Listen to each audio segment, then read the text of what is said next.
Okei. Eli terve, joo, mä oon Ordeinin Kimi ja mä oon aika lailla aina ollut kiinnostunut peleistä, pelannut pelejä hyvin pitkään. Aloitin opiskelut täällä Joensuussa Karelia ammattikorkeakoululla peliohjelmointia ja silloin just tää Fingers of the Hill Climb Racing oli lyönyt läpi. Ja mä mietin, että miksi me ei voitais tehdä jotain samankaltaista, että siitä se idea sitten lähti, alettiin kehittää mobiilipelejä. Useita projekteja tässä tullut kehitettyä ja nyt sitten laitettiin yritys pystyyn ja tarkoitus olisi sitten pistää jotain pihallekin. Joo, siinä tutustuu Unity 3D pelimoottoriin siinä ja siihen tykästyttiin sitten, että oli yksi kurssi koulussa, missä tehtiin sillä ja se alettiin sitten vapaa-ajan projekteja pyörittää. Ja nyt se on sama moottori vielä ja kokemusta karttunut ja mobiilille ollaan koko aika niin kuin tavallaan, että siinä on välissä ollut muillekin alustoille projekteja, jo kuitenkin pääasiallisesti tämä projekti ja tämä tiimi on keskittynyt mobiiliin. Meillä on sinne semmoinen visio, että me haluttaisiin tuoda vähän täysvaltaisempia tavallaan pelikokemuksia mobiilille, kuitenkin säilyttäen sen helposti lähestyttävyyden, mitä mobiilipeli vaatii ja ei turhan pitkiä pelikertoja. No käytännössä mä opiskelun alussa jo tajusin, että kyllä mä haluan oman firman laittaa pystyyn, että saa tehdä nimenomaan sitä, mitä haluaa itse tehdä. Niin se on koko ajan ollut se suunnitelma, että joko koulut loppuu eka tai sitten firma pystyy jo opiskelujen aikana.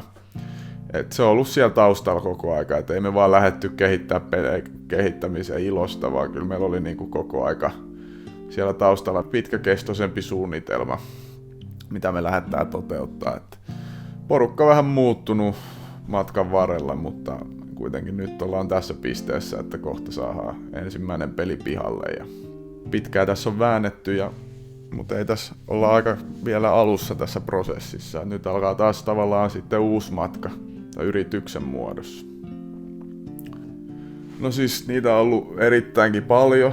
Että ihme sinänsä, että me ollaan vielä niin kuin jatkettu tätä toimintaa siihen nähden, että miten monta kertaa niin kuin asiat on mennyt nurin, että just tiimi on vaihtunut, on lähtenyt joku osa siitä tiimistä irti, mikä on ollut todella tärkeä sille tiimille, mutta sitten toisaalta me ei olla annettu sen lannistaa meitä, vaan me ollaan painettu päälle ja etsitty sitten korvaavia tekijöitä siihen tiimiin. Santeri tuli tähän mukaan ja nyt hommat toimii entistäkin paremmin. Samassa tilanteessa niin me pistettiin jäihin yksi aika pitkäaikainen projekti. Se kasvatti kans tavallaan suunnittelupuolella mua, että ei kiinny enää niihin projekteihin niin pahasti, mutta antaa kuitenkin kaikkeensa siihen. Joo, eli mä oon tässä käytännössä tiimin vetäjänä, hoidan verkostoitumista, tuottajan hommia käytännössä, edustan yritystä toimitusjohtajana, olen myös pääsuunnittelijana tässä, että nämä peli-ideat on lähtökohtaisesti mun päästä, että sitten nyt meillä on Ville Lapakko tuli tähän mukaan vielä, hän on meidän säveltäjä, mutta me hänen kanssa ollaan paljon tehty luovaa työtä aikaisemmin, niin me hyödynnetään sitä nyt tässä pelihommassa kanssa. Sitten mä osaan jonkun verran koodata, niin tulee protoja koodailtua, että pystyy testailemaan omia ideoita ja pelillistään ne tavallaan ja kokeilla sen kautta, että toimiiko nämä ratkaisut vai ei. Joo, eli ehdottomasti, jos teillä on ideoita ja visioita, että tää on aika raadollinen ala.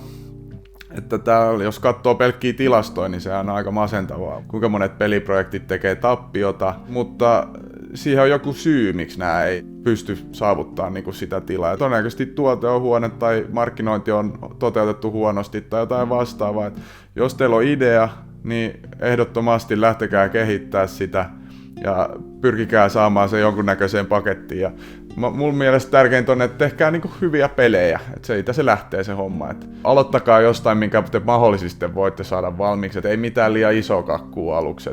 Siinä äkkiä turtuu siihen toimintaan sitten.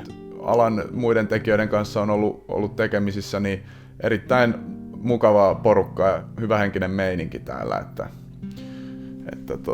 en voi olla suosittelematta, mutta kovaa duunia vaatii ja hyvin raadollista ja työstä ei aina välttämättä saa sitä korvausta, mitä siitä oletti. Et siellä voi tulla aika paljon turhiakin hommia. Tehkää paljon prototyyppejä. kokeilkaa. Teillä on idea, niin älkää suunnitelko sitä suunnitelmaa tosi pitkälle eka, vaan pistäkää suoraan jotain kehitykseen. Mutta tämmöistä, niin menee liian pitkäksi jaaritteluksi tää. Niin. Sinulla oli tosi kiva haastatella, kun niinku, tai sulla oli tosiaan asioita myöskin sanottavaa. Joo, kyllä mulla on jonkun verran sanottavaa. Puhuminen ei oikein ollut ongelma. Joo.